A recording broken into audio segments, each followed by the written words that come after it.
The realization of a childhood dream is as rare as it is fantastic, but when one is attained, it's not the end of a journey. When redshirt sophomore Eli Hanback arrived on grounds in the summer of 2015, it marked the achievement of one goal and the setting of another.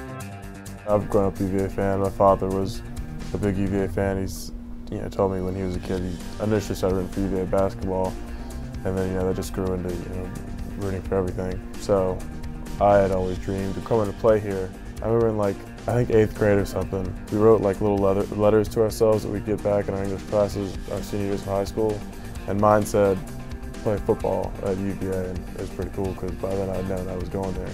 The defensive end from Ashland's Patrick Henry High School almost didn't get the chance to pursue his UVA dream. Fate and a little help from a close friend, Virginia pitcher Chesden Harrington, made it happen. One day, I'm just sitting in my living room watching TV, and I looked at my Twitter feed. I got a notification that Chesden Harrington's baseball team here just added me and added some of the coaches on the UVA staff. Look at this guy's films. Well, I'm not actually gonna look at this. This is some high schooler. He just wasn't getting the love here that I thought he was going to get.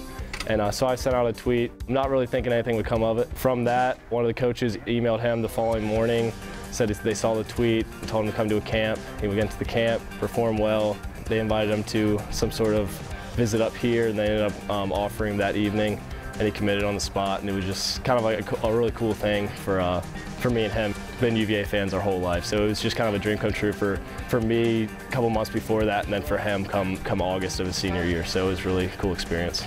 He's been a good friend to me, since middle school. We got to high school, we played football together through high school. The fact that he's got to come to UVA and play baseball, which I know is his dream to do too. That's awesome that we both get to live something that we wanted to do since we were little kids. Bronco Mendenhall's new coaching staff and the new 3-4 defense offered Hanback a great opportunity. The 6'4", 270-pounder found a home at defensive end. A gentle giant off the field, Hanback flips the switch when he steps onto the gridiron, a skill Coach Ruffin McNeil and graduate assistant Vic Ciotto have been developing over the past year. In high school, I know for my senior year we played a 3-4 defense. And I played end. Being a redshirt freshman, I was doing scout team stuff, so I was pretty much running whatever the opponent's defense was in the offense. So I hadn't really gotten too in depth with the UVA 4-3 defense. So when Coach Mendenhall got here and switched to 3-4, it wasn't upending for me or anything. It's something I had done and was comfortable doing. My mindset going to Coach Mendenhall's staff was I had an opportunity to play this year.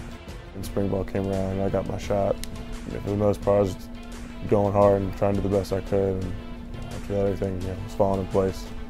That's kind of funny because, back at home, people always kind of, joke because I'm a nice kid, and then people how are you good at football? You're not a mean person. For a lot of guys, you can be mild-tempered, mild-mannered off the field. When you're on the field, something's got to switch. You just got to hitting people and knocking skulls, and that's something I like to do. Coach Vic loves football, loves to see us succeed. I remember in spring one time I might have won a one-on-one. Vic's running around and giving me a chest bump in the air. So I think it's been a real learning process to be, you're not just average, but dominant in our assignments. Hanback realizes he's been fortunate to receive the opportunities he's been given, but he's earned every one of them. If he had to write that letter all over again, his experience and work ethic tells him to aim high. In life, no one's going to give you anything. You got to earn everything. You got to work for it. You could have a team full of guys who skill-wise aren't as good as the other team. The unity, the work ethic is so much better and stronger than the opposing team if they'll win. Earning everything you have and working as hard as you possibly can, it's something that resonates with me and something that's how I was raised. I mean, it's everyone's dream playing the NFL, so that letter said, if you're going to play in the NFL, be in the NFL, then that'd be awesome. But if that doesn't work out, then you leave UVA with one of the greatest educations in the world. If I'm not playing in the NFL, hopefully I have a good job and work towards and earn that job.